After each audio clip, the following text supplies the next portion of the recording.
Today on TimesCast, heavy fighting continues in and around Tripoli. In Benghazi, we go aboard a Libyan naval ship now under rebel control.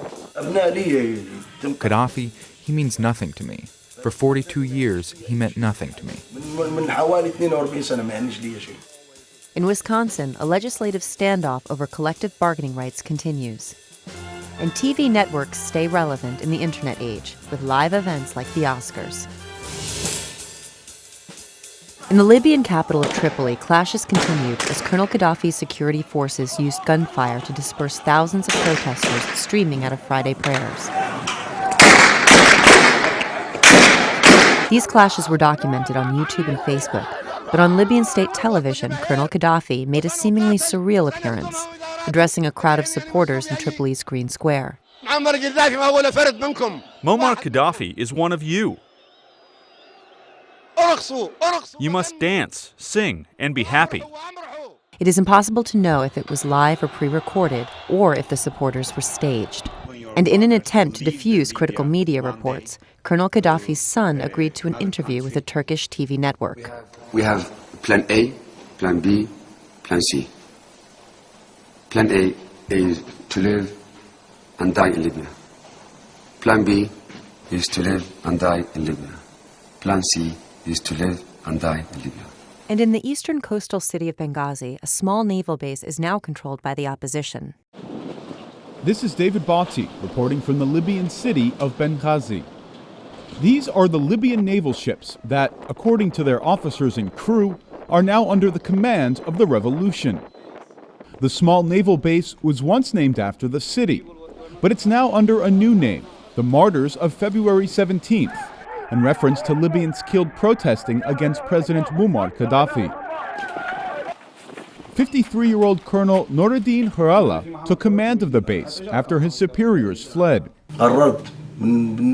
We decided on the same day to do this. People were getting killed, my people. And what the global media is saying is what's going on. Gaddafi, he means nothing to me. For 42 years, he meant nothing to me. Stationed here is a missile cruiser, a frigate, and a submarine and minesweeper that are out of commission. A pre-Gaddafi Libyan flag has been raised, signaling the base's break with the regime. Harala says his job now is to protect Benghazi, its citizens, and the protesters still gathering on a daily basis. One of my children was near the violence, and I nearly lost him. A lot of my friends' children were caught in the violence and died. You think I'm scared of him? If Gaddafi stays, he will finish Benghazi off. He doesn't consider the eastern side of the country as half friend and half enemy. He will finish us all off. He considers everyone in the eastern region enemies.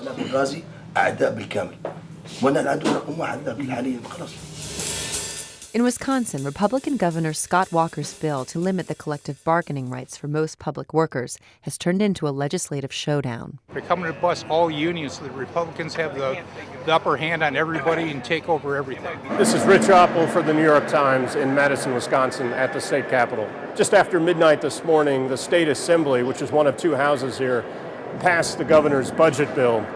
Procedurally, it now goes to the Senate. All of the Senate Democrats, in protest to the bill, are still in Illinois. Until they return to Madison, no vote can be held. They say they're not going to return until the governor agrees to have negotiations over the terms of the bill. If they do this from state to state, then you can bet your doggone dollar that Congress in Washington will also try to do the same thing. Right now, the Republicans have several things they're doing. They're trying to put pressure on the Senate Democrats to come back, saying that important deadlines will be missed if they don't return soon. The Democrats dispute just how pressing some of those deadlines are. The governor says he's pushing the legislation not only because of the $137 million budget shortfall in this budget, but also because of the expected shortfall in the next budget of over $3 billion. Democrats, however, point out that the governor is also pushing corporate tax breaks and say the budget shortfall could be covered, at least in part, by reversing those. And the Democrats also say the governor seems intent on destroying much of the power of unions. And why networks love live TV events like this Sunday's Oscars. David, the Oscars that are coming up on Sunday are not just the big night for Hollywood. It's also a very important event. Maybe it's even more important for the networks, for ABC. Yeah, you've seen the trends lately in sort of regularly scheduled network programming down. And it's like, what can save that business? And it's big, huge live events. That you have to watch in real time. Because you want to be around the water cooler, and the water cooler is now on Twitter, on Facebook, and it's shown an ability to build. That last year, almost 42 million people watched, the most in 5 years. The Grammys this year were huge. And if you want to be a narrative of culture, you have to be tuned in and watching. And it's a way for networks to put their best foot forward and show that they can still aggregate a huge, massive audience. And how dependent do you think it is on the popularity of the movies themselves? I mean, this year, a crop of movies have done pretty well with audiences. Does that make a difference as far as viewership? Or do people just come in to see the show whether or not they care about the movies? You could say that Hollywood has finally wised up and put in movies that people actually see. You have to show up with a little bit of rooting interest. You can't be interested in a narrative that's composed of actors and films that you haven't seen before. This year you've got True Grit, you've got Social Network, you got King's Speech, you've got great big movies that people have seen, even stuff like Black Swan. Black Swan is huge. Black Swan is around $100 million now. So, the business of show business is really, really important. And you could say, well, it's a night when the gowns matter, when the performances matter. You know what? A lot of it on a night like this comes down to dollars and cents and who shows up. Join us again on Monday for TimesCast.